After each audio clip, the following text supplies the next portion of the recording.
नमस्कार दोस्तों।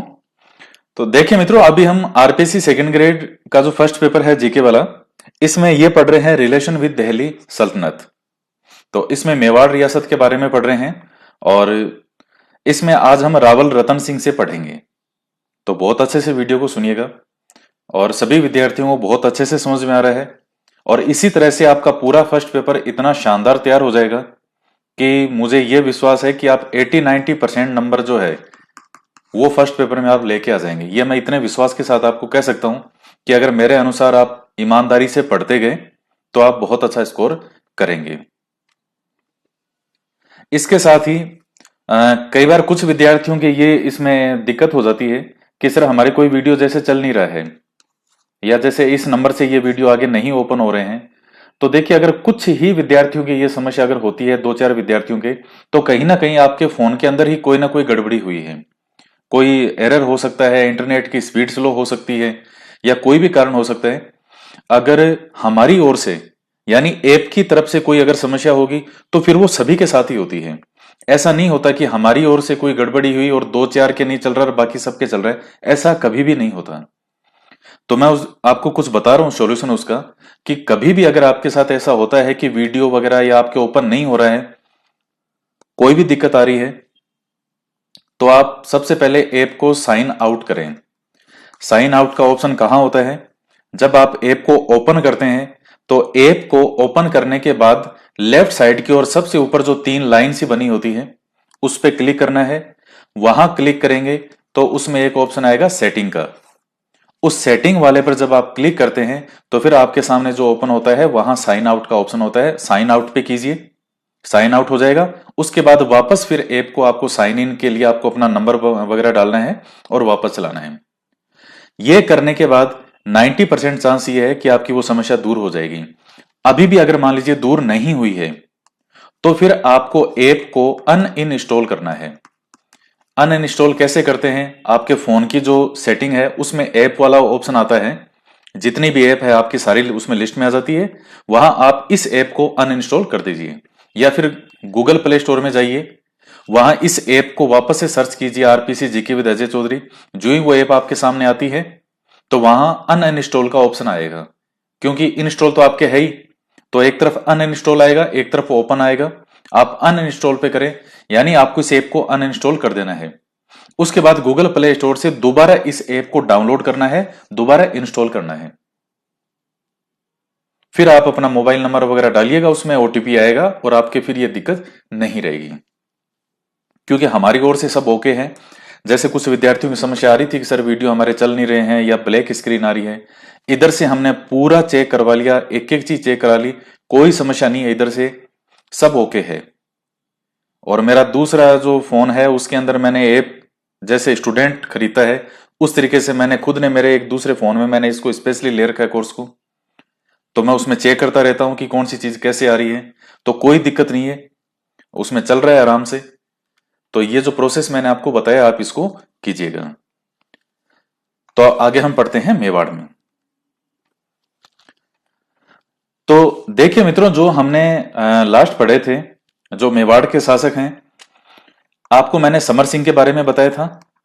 और समर सिंह का जो पुत्र होता है, एक होता है कुंभकर्ण और दूसरा पुत्र होता है रतन सिंह। तो कुंभकर्ण जो है इसके बारे में मैंने आपको बताया था, ये नेपाल चला जाता है और वहां पर राणा शाही वंश की स्थापना करता है। और दूसरा जो रतन सिंह है ये यहीं रहेगा और ये रावल रतन सिंह के नाम से गद्दी पर बैठता है।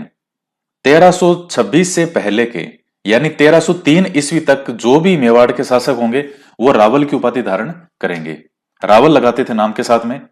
और 1326 से जब ये वापस बैक थ्रू करेंगे, वापस गद्दी पर बैठेंगे यहां मेवाड़ के शासक, उसके बाद से ये राणा की उपाधि धारण करेंगे। तो थोड़ा सा डिफरेंस है, थोड़ा ध्यान में रखिएगा नाम का। तो रावल रतन सिंह, तो आज हमें रतन सिंह के बारे में पढ़ना है। बहुत ही प्यारे प्यारे इतने अच्छे अच्छे टॉपिक हैं। रावल रतन सिंह का जो समय है वो 1302 से लेकर के 1303 तक का समय है। यहां हम ये बना देते हैं चित्तौड़। चित्तौड़ में है रावल रतन सिंह और यहां हम बना देते हैं दिल्ली। और दिल्ली में जो यहां सुल्तान है वो है अलाउद्दीन खिलजी। एक मूवी भी आई थी थोड़े समय पहले, इसी मुद्दे पर बनी थी। अब देखिएगा, यहां आपके बहुत सी चीजें समझने की है। रावल रतन सिंह के बारे में थोड़ी सी और आपको बता दें जानकारी। सबसे पहली बात तो है, आप ये देखिएगा ऐतिहासिक प्रमाण क्या क्या हैं। तो ऐतिहासिक प्रमाण के अनुसार तो रावल रतन सिंह का कार्यकाल 1 साल ही रहा। और रावल रतन सिंह की जो एक रानी थी, हालांकि एक रानी नहीं, रानियां तो इनके लगभग 11-12 रानियों के आसपास रानियां थी रतन सिंह के। जो जितने भी राजा हैं सबके ऐसा ही था, किसी के 11 थी, किसी के 10 थी, किसी के 25, किसी के 30, तो सबकी इतनी इतनी रानियां हुआ करती थी। रावल रतन सिंह की जो सबसे सुंदर रानी है, जिनके नाम से आप परिचित हैं, रानी रानी पद्मिनी। जब ये आक्रमण होता है अलाउद्दीन खिलजी का, तो एक कारण यह भी माना जाता है कि रानी जो पद्मिनी थी, इनकी सुंदरता के कारण अलाउद्दीन ने रानी पद्मिनी को हासिल करने के लिए यह चित्तौड़ पे आक्रमण किया, ऐसा कई जगह कहा जाता है। पूरे वीडियो को बहुत अच्छे से सुनिएगा, आपकी सारी चीजें समझ में आएगी।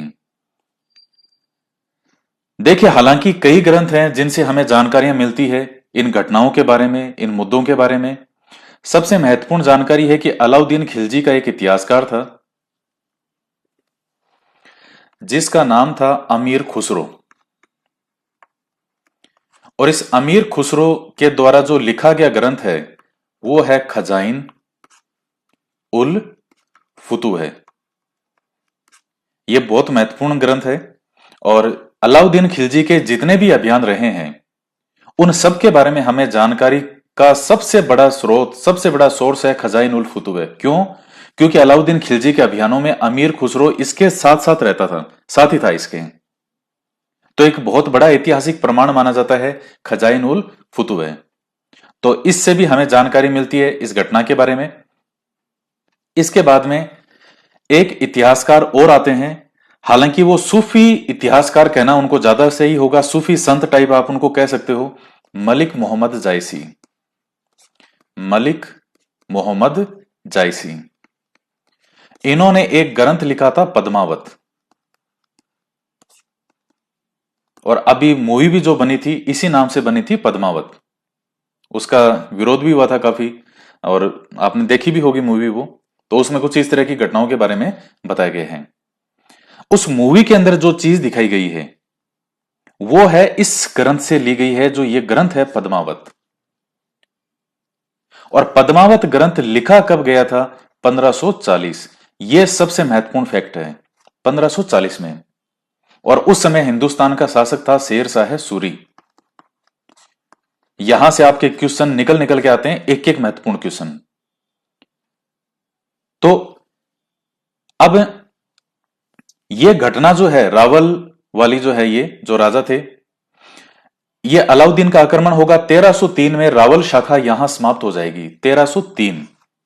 और यह ग्रंथ कब लिखा गया है? 1540।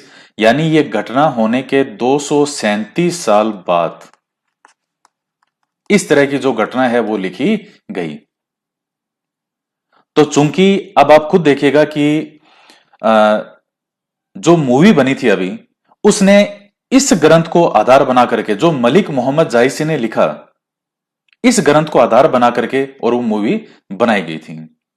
हालांकि जो ग्रंथ में बातें लिखी गई है, मलिक मोहम्मद जायसी खुद लिखते हैं कि मैंने मेरी कल्पनाओं के आधार पर इस ग्रंथ को लिखा है।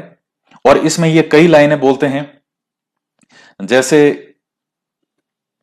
जैसे वो लास्ट में ये लिखते हैं कि जो इस कथा में चित्तौड़ जो है वो शरीर का, राजा जो है ये रावल रतन सिंह ये मन का, सिंहल द्वीप यानी आज का श्रीलंका, अभी मैं बताऊंगा क्या घटनाक्रम है, वो हृदय का, और जो रानी है, रानी ये पद्मिनी, ये बुद्धि की, और तोता जो है वो मार्गदर्शक का, मार्गदर्शक गुरु का, और जो राघव चेतन है वो शैतान का, और जो अलाउद्दीन खिलजी है वो काव्य माया का सूचक है। और जो इस प्रेम कथा को समझ सके वे इसी दृष्टि से देखें। ये मलिक मोहम्मद जायसी खुद इसमें लिखते हैं, जो कि ऑथेंटिक किताबों में ये पूरी लाइन लिखी मिलती है। तो यानी ये जो घटनाक्रम, कुछ पात्र इसमें ये सही हैं, जैसे ये जो अलाउद्दीन खिलजी का नाम है, या फिर जैसे ये राजा रानी, इन सब के नाम सही हैं, दुर्ग सही है। लेकिन तांत्रिक जो मिलेगा, राघव चेतन, तोता, सिंहल द्वीप, ये कई घटनाएं, कई पात्र जो हैं वो उसमें काल्पनिक नजर आते हैं। ये सब इतिहासकार कहते हैं। तो इतिहासकार कहते हैं कि ये कोई ऐतिहासिक रूप से सही कथा के रूप में ना होकर के केवल एक दृष्टांत है कि कुछ पात्र थे, घटना सही थी कि अलाउद्दीन खिलजी का आक्रमण तो यहां हुआ था। तो तब इन्होंने इस घटना को आधार मान करके और एक ग्रंथ के रूप में लिख दिया,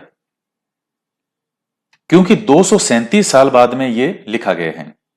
तो अब इसके बारे में हम आगे अगर बात करें, तो पहले मैं जो मलिक मोहम्मद जायसी वाला है वो मैं चीज आपको बता रहा हूं। जैसे मान लीजिए ये एक हिंदुस्तान है, हमारा ये हिंदुस्तान है, और यहां ऊपर राजस्थान में, इधर मान लीजिए ये मेवाड़ है, और यहां ये भारत के दक्षिण में है श्रीलंका। तो उस समय श्रीलंका को क्या कहते थे? सिंहल द्वीप कहते थे।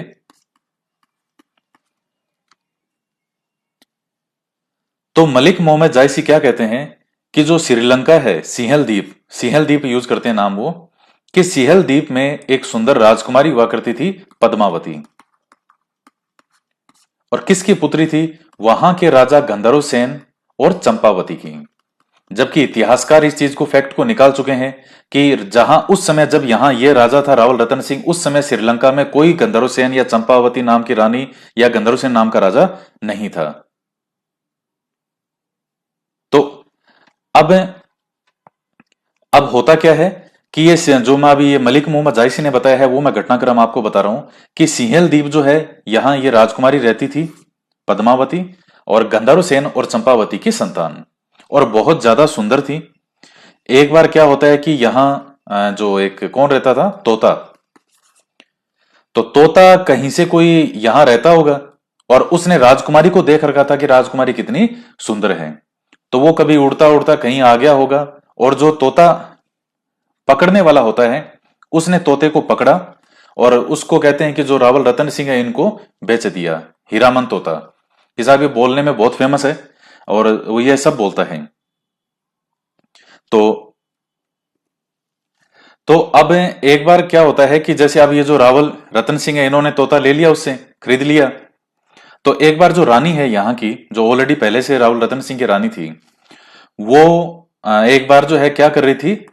श्रृंगार कर रही थी आईने के सामने बैठ करके, और वो हीरामन जो तोता है उससे पूछती है, क्योंकि ये तोता बोलता था, बात करता था।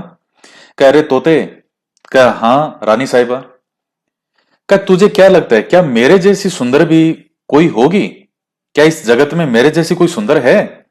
तो वो तोता उस पर हंसता है, और हंसते हुए उसको कहता है कि जिस सरोवर में कभी हंस नहीं आया वहां बगुला भी हंस कहलाता है।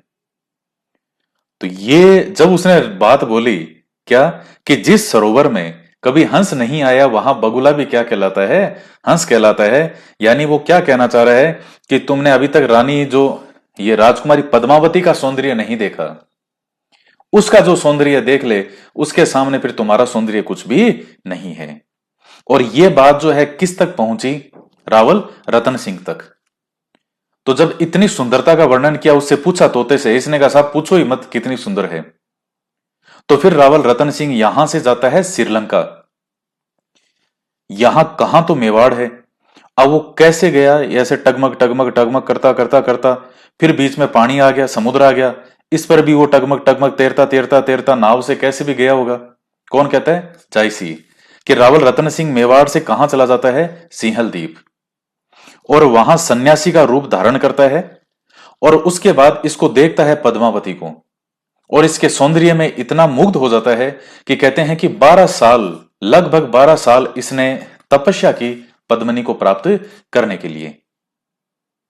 और जब जो राजकुमारी पद्मावती के पिता को यह पता चलता है कि इस तरह से जो ये सन्यासी है, दरअसल सन्यासी ना होकर के, और जो हिंदुस्तान का कोई मेवाड़ रियासत का राजा है रतन सिंह, तो वो बात करता है और कहता है साहब पहले ही बता देते, क्यों 12 साल खराब किए, मैं पहले ही शादी कर देता आपकी।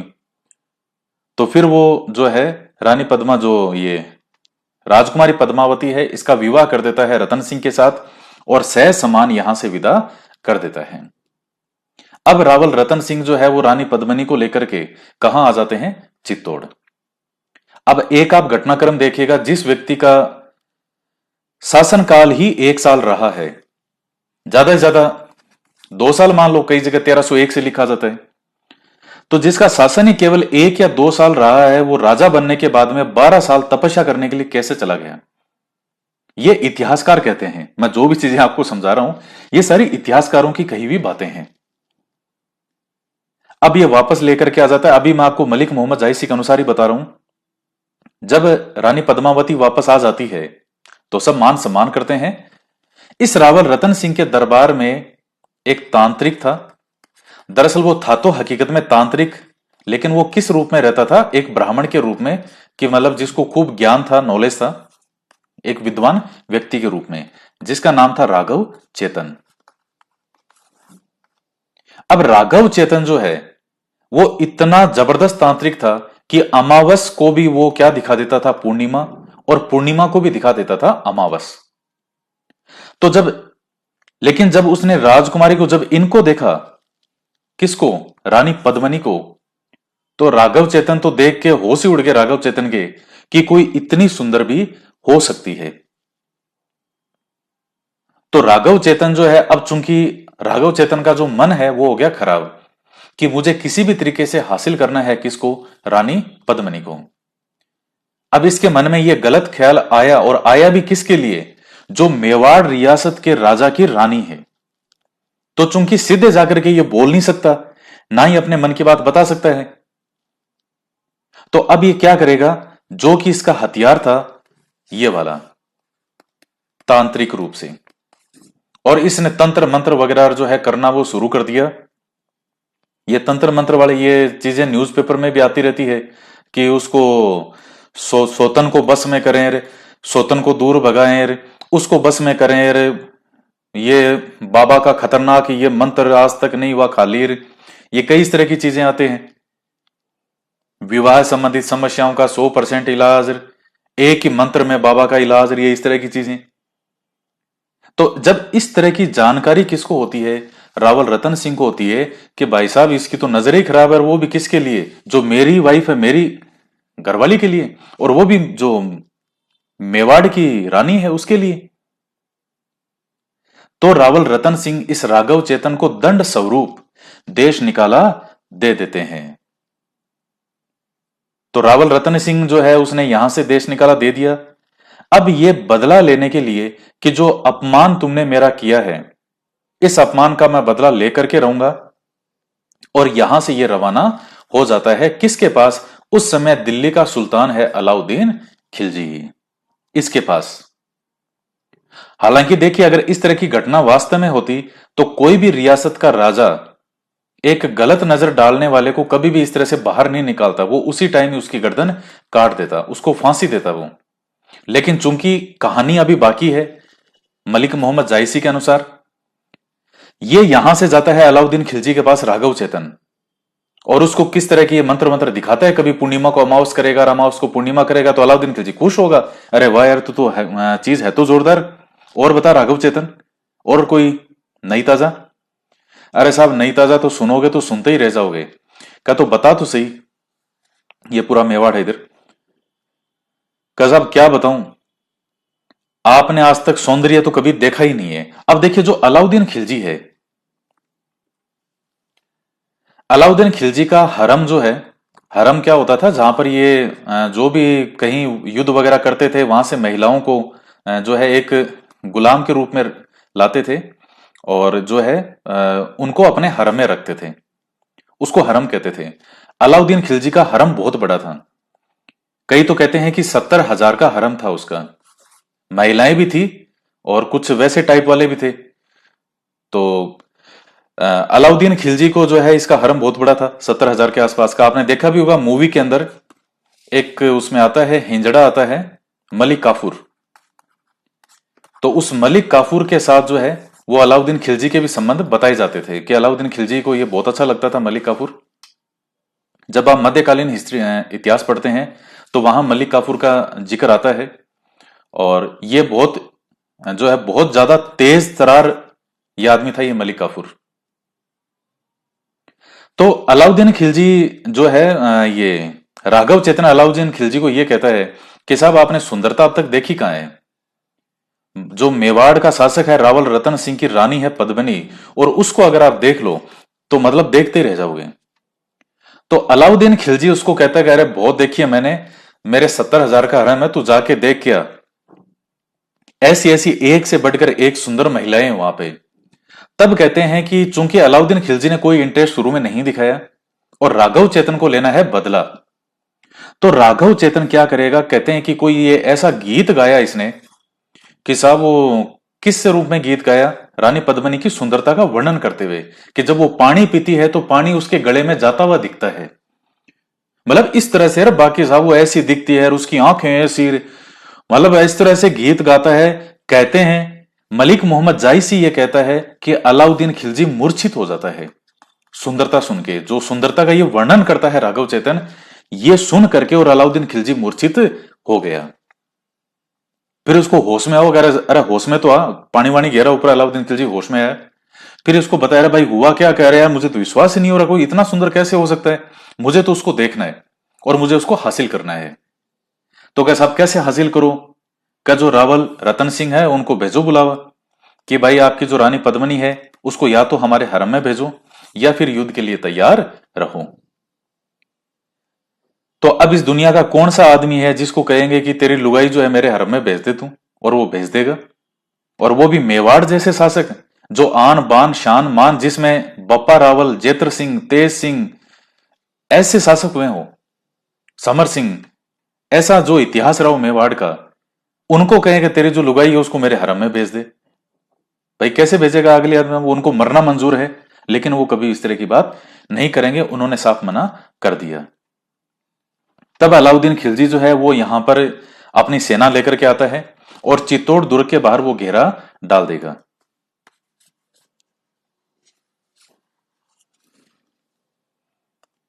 तो इस चित्तौड़ दुर्ग के बाहर वो घेरा डाल के बैठ गया। आपने अगर चित्तौड़ दुर्ग नहीं देखा है तो जाकर के जरूर देखिएगा। देखिए अभी चित्तौड़ दुर्ग में जहां से एंट्री होती है, जहां से आप जाते हैं उस तरफ से सेना नहीं आई थी। पहले उसका मेन गेट जो पीछे की तरफ दिखाते हैं, जहां अब क्या होती है खेती, तो जो पीछे की तरफ वाला भाग है वहां पहले वो मेन गेट हुआ करता था। तो उधर से वो सेना जो है वो आती है और बहुत लंबा चौड़ा मैदान है, आज भी आपको दिख जाएगा वो। अलाउद्दीन की सेना ने घेर लिया दुर्ग को और कहा भाई या तो रानी पद्मिनी को भेज, नहीं तो फिर अब युद्ध के लिए बाहर आ। अब ये अंदर बैठे रहते हैं और इस तरह करते करते समय निकलता रहता है। कई महीने निकल गए। अलाउद्दीन खिलजी के समय मंगोलों के भारत पर बहुत ज्यादा आक्रमण होते हैं और इतिहासकार ये कहते हैं कि उस वक्त हिंदुस्तान के लिए एक अच्छी चीज थी कि अलाउद्दीन खिलजी जैसा शासक हिंदुस्तान में था। वो इसलिए क्योंकि दिल्ली में आप जानते हैं कि उस वक्त बाहर से अभी मंगोल ऊपर से आए थे और मंगोलों का कोई नियम कुछ नहीं होता था। इतने भयंकर जो मारकाट वो करते थे, खून की नदियां बहा देते थे, महिलाओं को साथ में ले जाते थे, जान से मार देते थे। मतलब बुरी से बुरी जो कोई हालत हो सकती है वो मंगोल करते थे। और उस समय अलाउद्दीन खिलजी यहां का सुल्तान था। ये मंगोलों से इसके युद्ध चलते ही रहे जब तक ये जिया। 20 साल अलाउद्दीन खिलजी का शासन रहता है, 1296 से 1316 तक। और इसके पास इसने इतने जबरदस्त सिस्टम किए थे, नियमित सेना थी इसके पास में, सैनिक भर्ती किए, उनको महीने की क्या देता था, सैलरी। शानदार जो घोड़े थे वो मंगवाए इसने बाहर से। तो इतनी विशालकाय सेना थी। एक इतिहासकार है, मध्यकालीन इतिहासकार लिखता है कि एक बार अलाउद्दीन की सेना नगर से निकल रही थी तो एक डॉगीज होता कुतिया, वो देख करके भौंकने लगी। इतनी ऐसे सेना जा रही थी घोड़ों पे, तो कुतिया अचानक भौंकने लगी। वो कुतिया भौंकते भौंकते भौंकते लास्ट में उस कुतिया की जान निकल गई और अलाउद्दीन की सेना खत्म नहीं हुई। आप समझ सकते हैं कि इसकी कितनी विशालकाय सेना होती थी। तो मध्यकालीन इतिहास पढ़ते हैं, वहां एक अलाउद्दीन खिलजी एक अलग रूप में आता है, एक ऐसा सेनापति था जो कभी भी अपनी हार से निराश नहीं होता था। वहां मध्यकालीन इतिहास के अंदर जब आप इंडियन हिस्ट्री पढ़ते हैं, जब हम राजस्थान पढ़ते हैं, तो अलाउद्दीन खिलजी एक विलेन के रूप में सामने आता है, क्योंकि इसकी वजह से ये राजपुताना के साके हुए। 1301 में रणथंबोर, 1303 में चित्तौड़, 1308 में सिवाना, 1311 में जालोर, ये मेन मेन जो साके हुए थे, ये सब इसके कारण ही हुए। लेकिन इंडियन हिस्ट्री के अंदर आप देखते हैं कि बाहरी आक्रमणों से, जो मंगोलों के उस समय बहुत ज्यादा आक्रमण हुए, तो अलाउद्दीन खिलजी की वजह से वो जो मंगोल भारत को नुकसान नहीं पहुंचा पाए। वो एक अलग रूप में वहां एक अलग पढ़ते हैं आप। अब यहां अलाउद्दीन खिलजी जो है वो अपनी सेना लेकर के आ गया था, घेरा इसने डाल दिया। अब राजा ने देखा कि भाई कई टाइम निकल गया, अब अंदर जो अन्न है वो भी समाप्त हो रहा है, और इधर दिल्ली पर भी मंगोलों के आक्रमण लगातार हो रहे हैं। जब मंगोलों को यह पता चल गया कि अलाउद्दीन खिलजी है नहीं दिल्ली में, तो उन्होंने लगातार आक्रमण करने शुरू कर दिए। अब अलाउद्दीन मंगोलों को भगाने के लिए वापस जाए, या फिर यहां घेरा डाल के बैठा रहे, और यहां घेरा डाल के बैठा रहता है तो दिल्ली इसके हाथ से जाती है, फिर ना ये इधर का रहा ना उधर का। तो अलाउद्दीन खिलजी इनके पास एक क्या कहते हैं, मतलब एक कह सकते हो पेशकश कह सकते हो, क्या भिजवाता है कि आप चलो रानी जी को हमारे हरम में मत भेजो, हमें केवल रानी जी का चेहरा दिखा दो, हम तो उसी में खुश हो जाएंगे, क्योंकि राघव चेत ने इतनी तारीफ करके गया कि अब मतलब मेरे को नींद नहीं आती है, मुझे एक बार चेहरा देखना है। मतलब इतना सुंदर कोई कैसे हो सकता है। फिर यह आपस में यहां सभी विचार करते हैं, क्योंकि अंदर भी हालत खराब हो रही थी, अन्न जो है वो समाप्त हो रहा था, जनता भूखमरी की तरफ बढ़ रही थी।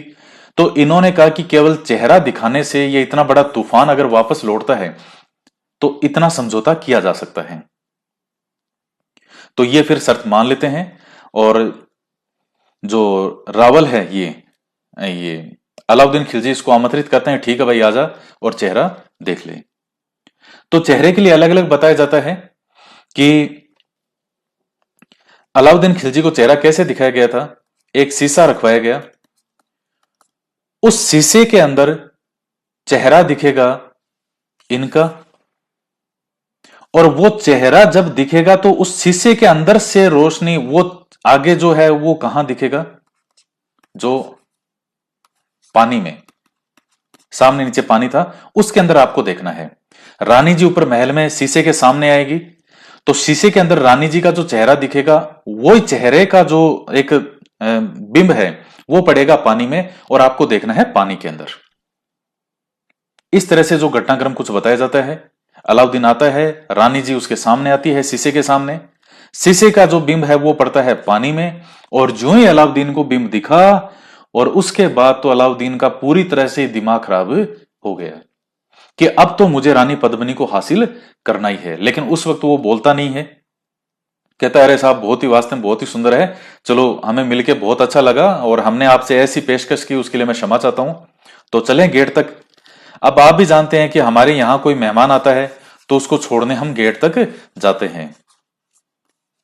अब आजकल तो पता नहीं लोगों में क्या हो गया कि कई घरों में मैंने ये देख लिया कि आजकल तो गेट तक छोड़ने भी नहीं आते, सीधे ही वो बस बैठे बैठे ठीक है जा रहे हो, अच्छा अच्छा ठीक है जाओ वहां। तो एक मान सम्मान ये होता है कि नीचे तक आप जो आदमी या बाहर तक आ जा रहा है तो उसको वहां तक कम से कम गेट तक तो उसको ड्रॉप करके आना चाहिए।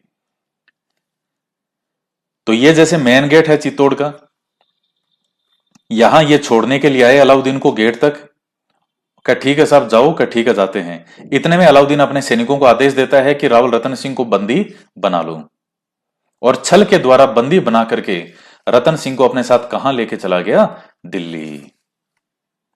और जो ही सबको पता चला, इतने में हाई तौबा मच जाती है। अब अलाउद्दीन ने वापस ये सूचना भिजवाई कि या तो जो है आप इनको मेरे हरम में भेजो, नहीं तो हम रतन सिंह को मार देंगे।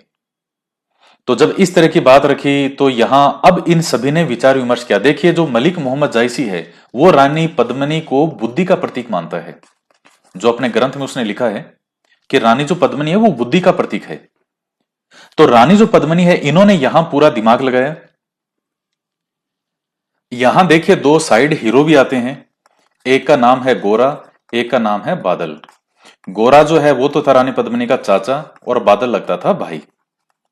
तो यहां इन्होंने मिलकर एक प्लान किया और अलाउद्दीन को यह सूचना भिजवाई कि जो रानी पद्मिनी है वो हरम में आने को तैयार है, लेकिन वो अपनी कुछ दासियों के साथ में आएगी, तो वहां कोई भी पुरुष हमें नहीं दिखना चाहिए और इसलिए जो है मैं आने को तैयार हूं, रतन सिंह को आप नहीं मारिएगा। इसने कहा ठीक है, सूचना भिजवा दी। यहां से डोलियां तैयार की गई और उन डोलियों के अंदर बैठे कौन थे? एक से बढ़कर एक सेना नायक, एक से बढ़कर एक योद्धा, जो सबसे हट्टे कट्टे योद्धाओं की जो एक राजा के पास में हुआ करती थी टुकड़ी, वो टुकड़ी जाती है। और जो उन डोलियों को उठाने वाले थे, वो दरअसल उठाने वाले नहीं थे, वो कौन थे? वो भी सैनिक ही थे। तो ये डोलियां जाती है और ये जब आगे यहां से धीरे धीरे धीरे ये डोलियां पहुंची दिल्ली, और अलाउद्दीन तो बहुत खुश हो रहा, मन में उसके फूट रहे लड्डू। तो तो रानी जो है वो अलाउद्दीन को ये कहती है, सूचना भिजवाती है कि भाई हम जो है वो एक बार जो हमारे रावल जी हैं उनको देखना चाहते हैं, आप उनको बाहर लेके भिजवाइए, हम देख लेंगे कि सुरक्षित है, बस फिर हम यहां से निकल जाएंगे, मतलब ये चले जाएंगे और हम अंदर आ जाएंगे। अलाउद्दीन का ठीक है, कोई दिक्कत नहीं है सब, क्योंकि अलाउद्दीन के तो मन में क्या फूट रहे हैं? लड्डू फूट रहे हैं। अब जो ही रतन सिंह बाहर मिलने के लिए आते हैं, सब देख लेते हैं कि सुरक्षित है, और उसी समय रतन सिंह जी और जो रानी जी है पद्मिनी, हालांकि जो रानी है वो तो साथ में गई नहीं थी, ये डोलियां जो है इसमें वीर मैंने बता दिया आपको, योद्धा बैठे थे। तो सूचना ये भिजवाई गई कि रानी जी आने को तैयार हैं, पहले इनको आप हम देख लें कि जो रावल जी हैं सुरक्षित हैं। जब सबने देख लिया कि सुरक्षित हैं, तो साथ में कौन गए थे इन डोलियों के साथ? गोरा बादल नेतृत्व तो ये कर रहे थे। और यहां से ये रतन सिंह जी को वापस रवाना कर देते हैं, कुछ सेना नायकों के साथ, कुछ सैनिकों के साथ, और खुद अपने सैनिकों के साथ में यहां उन सैनिकों से भिड़ जाते हैं। गोरा बादल यहीं शहीद होते हैं इस समय दिल्ली में ही, जो घटनाक्रम मलिक मोहम्मद जायसी बताते हैं वो। और रावल रतन सिंह जी वापस आ गए। रानी जी ने स्वागत सत्कार किया कि आओ साहब आप वापस आ गए, बहुत बहुत बढ़िया हुआ। अब अलाउद्दीन को जब यह सूचना पता चली कि साहब वो तो आप जो सोच रहे थे वो तो आई नहीं, सैनिक आए थे, गोरा बादल, और वो तो सारे सैनिकों ने मिलकर डोलियों वोलियों में सब सैनिक ही बैठे थे, और ये तो अपने वाले सैनिकों को मार के वो तो लेके चले गए। अब बेचारे अलाउद्दीन खिलजी की हालत खराब हो गई, अरे यार ये ऐसा कैसे हो गया, और वो भी मेरे साथ ऐसा दगा। अब अलाउद्दीन खिलजी जो है वो यहां मेवाड़ पे आक्रमण करता है, और अब जो ये आक्रमण वाला है, अब जो मैं आपको बता रहा हूं, ये वाला आक्रमण ऐतिहासिक दृष्टि से भी जो है बिल्कुल सही बताया जाता है। अब अलाउद्दीन खिलजी है यहां पर जो है वो घेरा कब डालता है? 28 जनवरी 1303 को ये दिल्ली से रवाना होता है। मतलब अब जो ये अभियान है ये बिल्कुल सटीक है, इसमें कोई नहीं है। और 26 अगस्त 1303 को ये विजित करता है। तो ये डेट आपको याद रखनी है दोनों, और ये कई बार परीक्षाओं में पूछी गई है। तो अलाउद्दीन खिलजी वापस आकर के घेरा डालेगा, कई महीनों तक तो ये अंदर इंतजार करेंगे, और ये नदियां भी आपसे पूछ सकता है कि चित्तौड़ दुर्ग है वो कौन सी नदियों के पास में है, तो गंभीरी और बेडस नदियों के पास। ये फैक्ट आप जो है वो ध्यान में रखिएगा, ये बेडच और गंभीरी नदियों के पास में है, और यहीं ये अपना पड़ाव डालता है। तो जब ये कई महीनों तक तो अंदर रहे, सभी से जो राजपूत हैं, जो आम जनता वगैरह सब यहीं थी दुर्ग के अंदर ही। जनता जो है वो चित्तौड़ का दुर्ग एक आवासीय किला है, जिसमें जनता दुर्ग के अंदर ही रहती थी। जैसे जो जैसलमेर का किला है वो भी आवासीय किला है, आज भी जनता उस किले में रहती है जैसलमेर में। तो जनता जो है वो अंदर ही रहती थी। अब 28 जनवरी का घेरा डाला हुआ, बाहर से कोई राशन पानी आएगा नहीं, कहीं आ जा नहीं सकते, तो कब तक अन्न चलेगा? तो लास्ट में फिर जो है ये 26 अगस्त 1303 को जो किले के द्वार हैं वो खोल दिए जाते हैं, और सभी राजपूत क्षत्रिय जो हैं वो केसरिया पट्टा सर पे धारण करके, केसरिया का मतलब ही ये होता था कि हमको तो शहीद ही होंगे, क्योंकि जानते हैं इतनी विशालकाय सेना का सामना बहुत समय तक नहीं हो सकता। तो केसरिया पट्टा धारण करके युद्ध में कूद पड़ते हैं और रावल रतन सिंह के नेतृत्व में होता है केसरिया। और चूंकि अब शत्रु जो है वो इन सब को खत्म करने के बाद में दुर्ग में प्रवेश करेगा, महिलाओं के साथ गलत व्यवहार करेगा, रानियां दासियां जो भी दिखे उनको। तो अब महिलाएं जो है वो अपने मान सम्मान, उसमें रानियां भी होती थी, दासियां भी होती थी, बच्चियां भी होती थी, और इन सब के साथ साथ जौहर के अंदर जो मूल्यवान वस्तुएं होती थी वो भी ये साथ में घेर देते थे, ताकि शत्रु के हाथ कुछ भी नहीं लगना चाहिए। तो फिर ये जो रानी है, रानी पद्मिनी, इनके नेतृत्व में जौहर होता है। कितनी महीने जौहर करती है? 1600। ये फैक्ट आप ध्यान में रखिएगा। देखिए कई बार मैंने देखा है जो ये न्यूज़पेपर वगैरह हैं या कई किताब नहीं, हालांकि बुक्स तो नहीं, लेकिन न्यूज़पेपर या फेसबुक पे 16,000 लिख देते हैं कि 16,000 महिलाओं ने किया था। बिल्कुल ही गलत फैक्ट है वो। किसी किताब के अंदर कहीं 16,000 नहीं लिखा मिलेगा आपको, किसी गाइड के अंदर भी नहीं लिखा मिलेगा, किसी ऑथेंटिक पुस्तक में 16,000 नहीं है, 1600 है। उसको 16,000 कोई गलती से किसी ने, कोई न्यूज़पेपर वाले ने छाप दिया होगा, फिर वो सोशल मीडिया पे सबने कर दिया। संख्या भी ये पूछी गई है एक बार परीक्षा में, कई बार पूछ लेते हैं। तो 1600 महिलाओं ने रानी पद्मिनी के नेतृत्व में जौहर किया। और अब दुर्ग पे अधिकार किसका हो गया? अलाउद्दीन खिलजी का। तो जब अलाउद्दीन खिलजी दुर्ग पर अधिकार कर लेता है तो जिसको हासिल करने के लिए आया था वो तो मिली नहीं। तो अलाउद्दीन खिलजी ने गुस्से में आकर के और अपने सैनिकों को आदेश दे दिया था कि आम जनता का कत्लेआम, कत्लेआम का मतलब ही होता था जो सामने दिखे उसे काट दो। बच्चा है, बड़ा है, छोटा है, बच्ची है, बुजुर्ग महिला है, बुजुर्ग व्यक्ति है कि युवा है, कुछ भी नहीं देखना। चित्तौड़ दुर्ग में रहने वाला, इस रियासत में रहने वाला कोई भी इंसान अगर आपके सामने आ रहा है, चाहे वो 1 माह का शिशु ही क्यों ना हो, 1 महीने का ही बच्चा क्यों ना हो, उसको काट देना है तलवार से। कहते हैं कि 30,000 जनता मारी गई थी इसके कत्लेआम में। और यही चीज फिर से दोहराई गई थी अकबर के द्वारा, जब मेवाड़ का तीसरा और अंतिम शाखा होगा। ये तो मेवाड़ का पहला शाखा था 1303 में, दूसरा भी आएगा। तीसरा शाखा जो है वो होता है 1567-68 में, यानी 67 के अक्टूबर के आसपास अकबर यहां घेराबंदी करेगा और 68 के आसपास जो है, फरवरी के आसपास जो है वो विजित कर लेगा। तो सही लिखा जाता है 1567-68। और उस वक्त मेवाड़ के राणा थे उदय सिंह, जब यहां तीसरा शाखा होगा। तो चूंकि चित्तौड़ का किला इतना मजबूत था कि अकबर भी कई कोशिशें करने के बावजूद सफल नहीं हुआ, अकबर को भी यहां 4-5 महीने घेराबंदी रखनी पड़ी। तो जब जो वो दिमाग उसका हो गया खराब, और उसने भी आम जनता के कत्लेआम का आदेश दिया था, और अकबर के समय भी 30,000 के लगभग आम जनता मारी गई थी, आम जनता को काट दिया गया था। तो ये चीज आप थोड़ी सी यहां ध्यान में रखिएगा। तो ये चित्तौड़ दुर्ग है और यहां है ये अलाउद्दीन।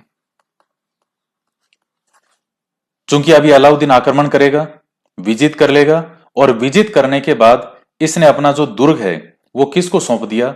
अपने बेटे खिजर खान को, कि बेटा तू खिजर खान, तू इसको संभाल चित्तौड़ दुर्ग को, और मैं तो वापस दिल्ली जा रहा हूं। और चित्तौड़ का नाम बदल करके रख दिया खिजराबाद।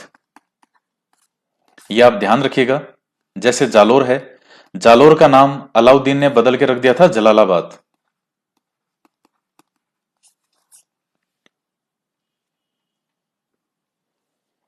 यहां बाड़मेरे में शिवाना दुर्ग है। शिवाना को जो अलाउद्दीन है वो 1308 में विजिट करता है, तो शिवाना का नाम अलाउद्दीन ने रख दिया था खेराबाद। जालोर का जलालाबाद, चित्तौड़ का खिजराबाद, ये सब नाम किसने रखे थे? अलाउद्दीन ने बदल बदल के रखे थे। खिजर खान को यहां सौंप गया, तो खिजर खान का ज्यादा यहां मन लगा नहीं, और अलाउद्दीन का भी जो स्वास्थ्य है वो खराब होने लग गया। तो अब चूंकि खिजर खान का यहां वैसे भी मन नहीं लगा, तो खिजर खान ने क्या किया? अब इधर एक घटनाक्रम यह होगा कि 1311 के अंदर, मैंने आपको बताया था कुछ वीडियो में अब तक समझाया है कि 1311 के अंदर जालोर के सोनगरा चौहान समाप्त हो जाते हैं। तो यहां का जो अंतिम चौहान शासक था जालोर का, कानड़ देव चौहान, उसका कोई भाई बंधु था मालदेव सोनगरा। तो उसको जो है ये खिजर खान ये सौंपता है चित्तौड़ कि भाई अब तू इसको संभाल, और मैं तो यहां से वापस जा रहा हूं, मेरे तो पापा की तबीयत खराब है और मेरा भी मन नहीं लग रहा। सब कुछ तो मर गए सारे, दासियां मर गई, रानियां मर गई, सारे मर गए, और अब कहते हैं पापा के बेटा तू चित्तौड़ संभाल। क्या संभालूं मैं, तो मेरा तो मन नहीं लग रहा भाई, मैं तो जा रहा हूं, और इस मालदेव सोनगरा को सौंप के चला गया।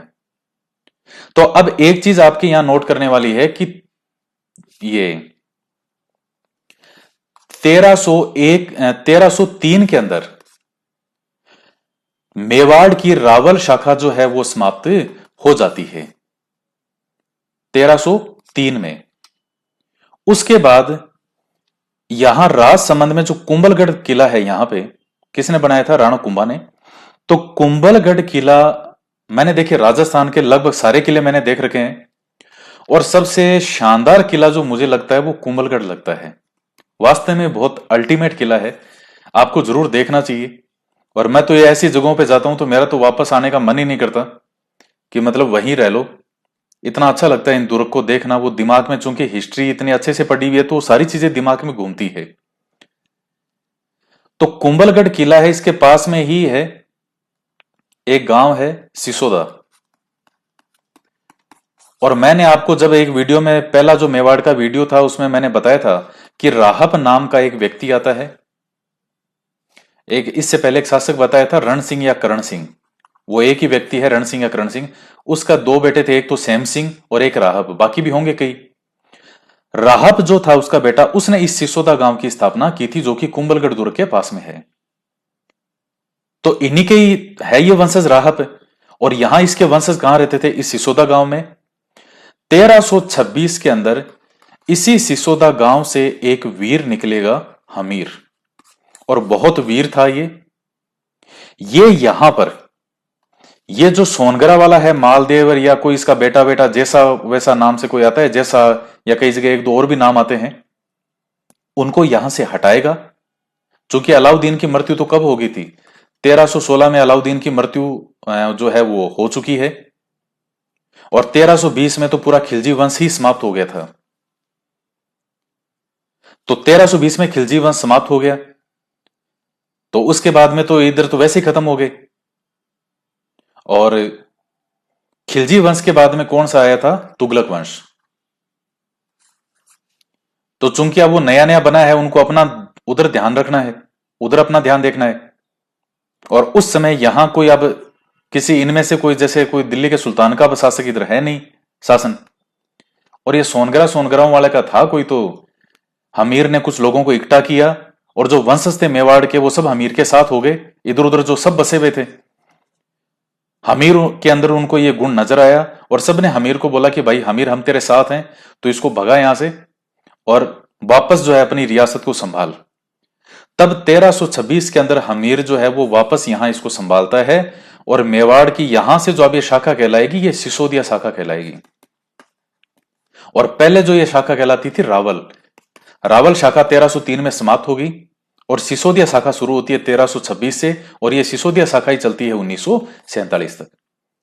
ये सब वंशज उसी के ही हैं जो 566 में स्थापना करता है गुहिल, वंशज उसी के ही हैं, बस अलग अलग स्थापना। कोई आप जैसे मैंने आपको जब ये जैसे पढ़ाया था राजस्थान के चौहान वंश में, तो ये पहले अजमेर के चौहान इधर ही स्थापित हुए, और उन्हीं चौहानों के ही तो वंशज थे। जैसे ये सोनगरा चौहान है, कोई वीर निकलता था वो अपना अलग ही वंशज की स्थापना करता था, मेरी अलग से बसाऊंगा रियासत, जिसमें होता था दम वो अपना अलग से कर लेता था। तो वंशज तो इनके होते थे, एक राजा के कम से कम 8-8, 10-10, 15, 20-20, 25-25, 30-30, 40-40 रानियां हुआ करती थी, किसी के 50-50 रानियां होती थी। जब कोई राजकुमार बड़ा होता था 12-13 साल का, सबसे पहला काम यही होता था कि इसका फटाफट तो ब्याह करो, ताकि फटाफट बच्चे हो जाएं, क्योंकि कल को कोई ये मर जाए कहीं युद्ध वुद्ध में, कौन मार दे, तो वंश चलते रहना चाहिए। तो राजकुमारों के राजा बनने से पहले बच्चे होना शुरू हो जाते थे, राजा बनने के पास बाद और रानियां होती थी, और विवाह होते थे। तो ये हम पढ़ते हैं इसका ये बेटा था, इसका ये बेटा था, वो जिक्र ही कुछ का आता है। कईयों के तो 30-30 बच्चे होते थे, 20-20, 15-15, 40-40 बच्चे हुआ करते थे, 50-50 बच्चे होते थे। तो उनकी जो वंशावलियां हैं उनमें उनका नाम का उल्लेख मिलेगा। बाकी जैसे हम इतिहास में जीके में पढ़ते हैं तो यहां कोई सबके नाम थोड़ी आएंगे उसमें। तो पता नहीं कहां कहां फैले होते थे। तो सबने मिलकर के कहा कि भाई मेवाड़ पे अपना हक है और वापस इसको प्राप्त कर। तो हमीर वापस प्राप्त करता है 1326 में। तो हमीर से फिर आगे हम पढ़ेंगे। तो इस वीडियो में इतना ही पढ़ते हैं, नेक्स्ट वीडियो में आगे और बात करेंगे। तो मिलते हैं नेक्स्ट वीडियो में। जय हिंद, जय भारत।